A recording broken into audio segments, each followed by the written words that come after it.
Good morning, welcome to CATEX TV. My name is Frank Fortunato. Today is Thursday, October 1st, 2015, the beginning of the fourth quarter. If you want to follow us on Twitter, go to CATEX TV. Well, you've been waiting for it, you've asked for it, and now we deliver. The United States East Coast is looking at a potential hurricane.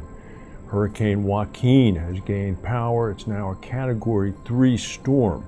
It's located about 65 miles southeast of San Salvador. This was at 5 a.m. this morning. It's got winds right now about 120 miles per hour, and it's expected to strengthen to 145 miles per hour later today. Where it goes next is anybody's guess. The storm is predicted by one set of models, the American model, to turn to the northwest towards the U.S. late today. The European model is saying it's going to continue in a more northerly direction that eventually head to the east. At some point later today, the final predictive forecast is going to be released. However, the eastern part of the country is preparing. National Football League games have potentially been announced as possibly being canceled for Sunday. Baseball games are being moved around as well. However, it is known that no matter what direction the storm takes, potential or historic rainfall is going to occur in the Carolinas and Virginia. Possibly as much as a foot of rain is expected in those parts, including Maryland and up into southern New Jersey. Weather forecasters are saying anybody from Charleston, South Carolina, all the way up through the northern East Coast, you've really got to pay attention to the weather forecast. We finally have it after all these years of no storm approaching the East Coast. On the big Tuesday night Lloyd's gala dinner, which was held in the underwriting room in the main Lloyd's building, we reported yesterday that Mark Carney, the Bank of England governor, made some news with his speech. And also speaking was the chairman of Lloyd's, John Nelson. Mr. Nelson said that Lloyd's has an exceptionally good pipeline of new and innovative syndicates being formed right now. He said, behind the curtains, I can tell you there is an exceptionally good pipeline of new participants. He said, in front of the curtains, you can see very current evidence of this. He pointed to international carriers joining the Lloyd's platform and a healthy supply of new and innovative syndicates being formed. He said that Lloyd's is continuing to push their non-Anglo-Saxon emphasis, which is the focus of the Vision 2025 plan from several years ago. They've begun, according to Nelson, and he's correct, to bring in outside non-Anglo-Saxon carriers, including Qatar Insurance Corporation, Sampo, China Re, Mitsui Sumitomo, and Istmo Re from Panama. Nelson said that reassuringly, our platform is more popular now than it has been for many years. Nelson also at the same dinner criticized the international business community, saying companies are too focused on profit and are at risk of eroding the trust of the public and of regulators. He said a lack of trust in business has been fed by a steady diet of negative business behaviors since the financial crisis back in 2008. Just in these last few weeks, we've seen big business, he said, demonstrating serious corporate responsibilities. For too long, many businesses have been focusing exclusively on their own profit. Nelson, of course, was referring to the Volkswagen scandal, which cost Chief Executive Officer Martin Winterkorn his job, as well as eroding about $30 billion in corporate value. Nelson said, "Mark my words, as an institution that has thrived for 327 years by being the first to identify new significant risks, we are now seeing a trust deficit that has serious implications."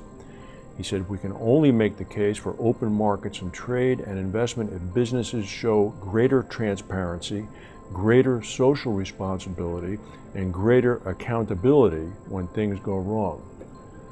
Good for you, John Nelson. It's good to hear you say this. Of course, we would expect nothing less from him. Nelson actually is a very refreshing voice.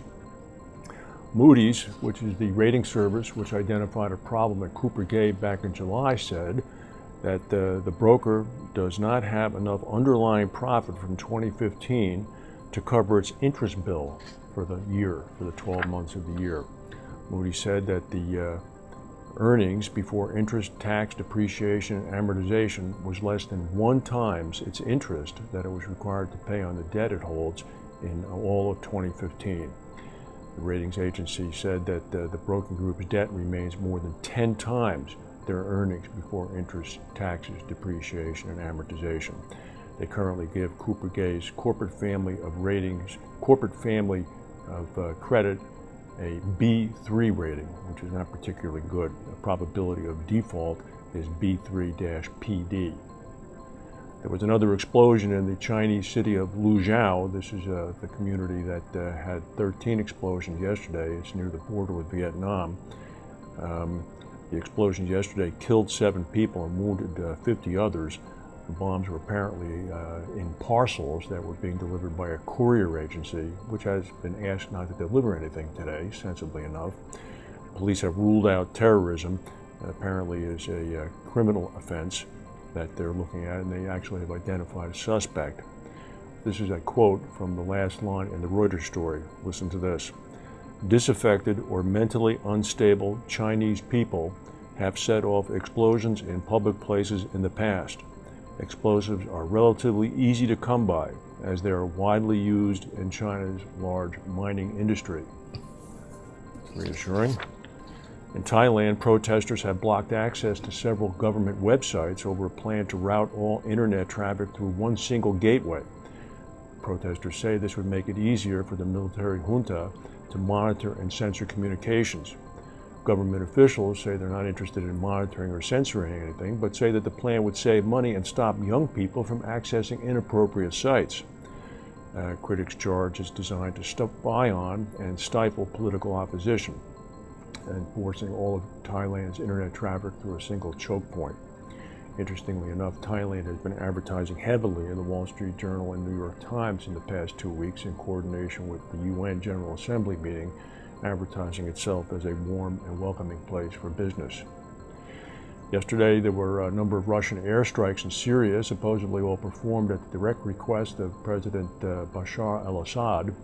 The United States is claiming that not only were ISIS targets hit, but also revolutionary groups that have been fighting Assad and trained by the CIA. Nevertheless, one clear motive is emerging as to why President Putin of Russia is doing this. The price of oil has risen by about $2.50 yesterday as a result of the uncertainty in the Middle East. Russia is the biggest oil producer in the world. That's the news for today. If we have any breaking news, we'll come back and tell you. Thank you for watching, and we'll see you tomorrow.